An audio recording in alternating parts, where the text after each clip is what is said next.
Are you aware that you are creating every second of your reality? Because I am creating every second of my reality, and so are you, so are all of us. We are all creating every second of our reality. How? Through our thoughts, through our belief systems, through who we are, literally.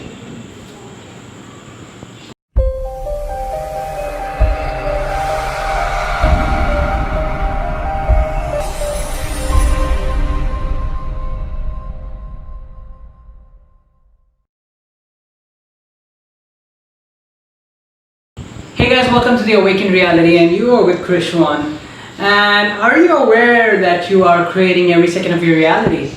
Am I creating every second of my reality? I am, and so are you. But how are we creating every second of our reality? And are we the creators of our reality? The answer is yeah, we are. We are definitely the creators of our reality. Now, what is the reality? There is literally no reality. On an energetic level, there is nothing, and everything is literally our creation. The camera in front of me, there's some few chairs over here, there's my speakers over there, the microphone, my microphone is there, my singing microphone. Everything is, all these things that we are seeing is a deliberate creation by ourselves, whether we know it or not. I could take you scientifically first, okay, on a quantum level. In quantum physics, there has been this experiment called the double slit experiment, which the experiment itself is a pretty popular experiment, and it opens the idea that a particle can be superpositioned. What is superposition? What is superpositioning, or what is quantum superpositioning, is that a particle can exist simultaneously in two places at the same time. What? Yeah, a particle can exist simultaneously in two places at the same time, and if one particle is moved around, manipulated a bit, the other particle has the same effect as well. So typically the double slit experiment is like when an atom is passed through a barrier with two slits, and a photosensitive screen is kept behind that. And usually, if it's instead of an atom, it's a light with a particular wavelength. It goes through the two slits, and it acts as waves, where the light kind of diffracts after it goes through the two slits, and it forms this wave pattern. They form like a wave pattern, and the wave pattern forms like a light and a dark strip, a light and a dark strip, a light and a dark strip. And this is usually how a wave is shown. It is usually the characteristic of a wave on a photosensitive screen. Okay, so just for me to explain to you how a wave would be seen on a photosensitive screen. Now, what happens when an atom is sent through that is that, when not observed, what happens is this atom, when a bunch of atoms are being sent with these two slits open, and the atom also creates this similar pattern, which is not supposed to. Usually when an atom is sent through two slits, what you would expect is the atom goes through either one of the slit, and the atom forms a strip of it forms a strip on the photosensitive screen over here, and it forms a strip of photosensitive screen over here. So two separate two strips. What you would expect is two separate strips on the photosensitive screen, assuming that sometimes the atom would have gone on top of this on the first slit. It would have gone and it would have hit there, or it would have gone on the second slit and hit here. So two strips is what you would expect to see. But when not observed, the scientists found out that it started forming the same pattern as what the wave would form, like this a strip and a dark strip, a strip and a dark strip, a strip and a dark strip, a strip and a dark strip. And the scientists were like, wow, okay, this is different.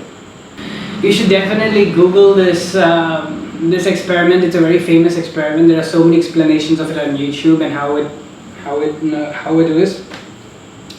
And so the physicists found out that, hey, when we are observing this, there is the usual way that the atom shows up, and when we do not observe it and this experiment is done, the atom acts more like a wave.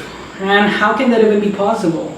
Taking other quantum physics theories also into consideration, when not observed, the atom could have been on both ends of the slit and could have created this wave formation, as a particle could just be a wave of possibilities that could have happened. So an atom being superposition is pretty much an atom trying to be in two places at the same time, and that creates two separate possibilities of whether the atom could go like this or like this. And the atom could have, while not being observed, the atom could have fulfilled both those possibilities, which also creates the understanding of many worlds. Called possibility, the understanding of like there are different possibilities, but we do not observe all of them, and we observe only one of them, and that's what happens to us. Very interesting experiment, super interesting. Do check it out on YouTube. Just type double slit experiment explained or something like that, and you will find that. Okay, and so that is the scientific view, and spiritually I've also been taken there. Like source has showed me its path to okay, this could be a parallel sense or parallel universe and whatnot. So if we understand that when we observe the atom is being collapsed to the atom, we know what it is, we see it for, like its natural nature is a wave of possibilities, that the atom can be anywhere. But when we observe the atom, we see that the atom is there. It's like, it's just what we expect to see. In that way, that could mean that we also are creating our reality, which means everything is an atom. You are built with atoms. I am built with atoms. And if I'm looking at my hand now, I'm expecting to see these fingers in these hands, and I'm expecting to see these atoms the way they are. And these atoms are probably consolidating right in, collapsing into its shape. A shape shifted into its form right in front of me as I'm looking at it. Just like that, which means I'm literally creating my reality by expecting a certain thing and by what my belief systems are. Then you might ask, Chris, okay, if you are creating your reality like this, and if I can create my reality like this too, why can't I make the microphone fly? Why can't I make the camera fly? Why doesn't it give me these things? Because of the fact that when we came into this earth, we observed what was already created. We came into this earth, it's like an agreement that we have amongst each other. Even you are an energy. The person who's seeing is what I have created, and what you are, when you are seeing me, you have created me. The phone just hit at the right time, but you have created me, and I have created you.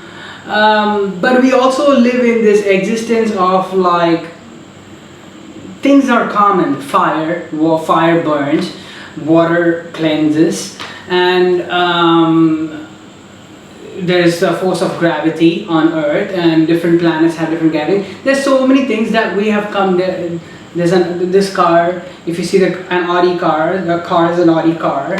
It's just that we have come into an agreement of similarities between our creations of reality, and we live in this agreement, and so do all other living creatures and humans that are here, and objects as well. They're also in agreement with everything that we have created. So those things are the things that we are living in. That's why you're not able to make an object fly, you're not able to make the camera fly, because we are in this agreement that this is how our realities should be like. And when we were born into this agreement as well. And it's very difficult to switch out that agreement. Maybe it can be done. Yes, I believe it can be done, but it is very, very, very difficult. Maybe in the far, far, far future, where we are way more evolved and way more awake than what we are today. So we do have the power to create our realities, not in a basic sense as to make something fly, but not to create the not to defy the laws of the earth and gravity and all, like not like that, but we have the ability to create what we want to happen. So we are living in the similarities, but we have differences. You have your life experience and I have my life experience, and both our life experiences are very, very different. You have created your life experience according to what your thoughts and beliefs were and how you were raised. And you see, this is where the differences happen. Where you were raised, you had different belief systems, I had different belief systems, and these belief systems they're processed by the mind, they're thoughts, so they're coming out, and when they're coming out, they're influencing how the reality in front of us looks like. And even there's this thing where there was a particular color shown to a tribe, and the tribe never knew that color. Then when a color blue was shown to a particular tribe, and the tribe never knew the color blue. They saw the color blue, but that color didn't exist for them. So they didn't literally see blue. However, they had multiple amounts of the color green, and just a slight variation in green they could figure out what it was, whereas we as normal humans couldn't. Once again, their reality was different from what our reality is, just by a slight difference, but that difference was what the experimentation was about. So are you creating a reality every second? Yes, you are. You are creating a reality every second. Am I creating my reality every second? Yes, I am. And where does this reality stem from? This reality stems from your thoughts and your understandings and your belief systems about what and what cannot happen. Okay, suppose you're down with limitations, you feel you can't do anything, you're good for nothing, and somebody's called you a coward, somebody's called you saying that this is going to be difficult. Even science in that way, that be careful, fear can cause a lot of limitations. And when you have all these things running through your body, when you feel these things start embodying in your reality as well, because the reality that you are creating is literally a reflection of what it is. If you are seeing me right now, you are creating this reality. You have created this reality. Not you are creating, you have created this reality for yourself. You have probably resonated to this video. You wanted to see what I was to tell about this video, about this topic, about you being the creator and I being the creator, and are you aware if you're the creator? And so it's like you're attracting that reality and you're creating it as well. You're creating it in the sense that whatever you are, if you're a person with fears, if you're a person with doubts, you're creating more of those situations in front of you. And not just that you're creating the reality in front of you is literally, as you're creating the situation in front of you, the reality is literally showing those situations in front of you. So when you understand that you are creating a reality and I am creating my reality, you can choose to switch the reality. And I have done this. Then I understood that I was actually creating my reality. Every time I created my reality, I expected this and I created all these things. And in reality, there is no reality. It's just emptiness, and I'm just creating all this out of nowhere. When I understood that, what I did was I chose to not have some experiences in my reality, because I knew they wouldn't benefit me. Things like a certain someone not going angry or not being rude to me, or not going angry on me, or me taking control of any situation, or me just doing what I want without an interruptions. And yes, because when I understand that I am creating a reality, every time that thing is about to happen, or I feel it's going to happen, even when I'm thinking that I feel that it's going to happen, it will happen, because I'm actually thinking of the thought, and that thought is being created into a reality, right? So I understand, and I tell myself, hey, I am creating my reality, so I can actually choose whether I want this to be in my reality or not. And instead of even thinking about it, instead of even putting it in the spectrum of what I don't need, instead I put the spectrum of what I do need. I feel like I understand that, hey, everything will go my way, everything will go the way I want it to, and so will it be. 100% confidence, you see, so will it be. And the reality starts happening that way. Not just seeing vision, being the observer alone does not create the reality, but adding that emotion and expectation to it also creates that reality. Most of all, the word expectation. The expectation, the intent, the emotion that is coming out with that vision that you're seeing also creates a reality. You're seeing someone and you feel afraid of that person. It's very likely that that person is going to come to you and trouble you in order for you to feel more afraid or more scared from that situation, because your inner being is thinking of those thoughts and it's literally creating that reality out in front of you. You see how powerful this gets? When you understand that you are creating your reality and you choose to switch your reality into a much, much, much better reality, you are in all power. You are in all power of what you choose to, of your reality, typically, of what happens in front of you. Another thing is, if you feel stuck or if you feel like that, you can also let go to the universe. And by you understanding that the universe has got your back and is trusting you, you are also creating another sense of belief in that, which implies that you are creating the reality that the universe always has your back and is always willing to help you if you believe so, and if you trust, and if you expect so. If you expect the universe to always help you, the universe is always helping you, and it's an added thing into the reality that you are creating. You see? So now you are aware that you are creating this reality, and you can choose to switch it around so much if you'd like. It's like a little ta-da awakening moment. Okay, so I hope this video helped you, and if this video really helped you, and you can share it with other people, share it with people who it might help as well. And if you like this video, like, subscribe, share, hit the bell notification, and that's about it. Also, on my other channel, Krishwan, I just recently released this new music video. Check it out. And it's called Live in the Movement. Check it out. There's some awesomeness out there. Okay, so that's about it. Okay, bye.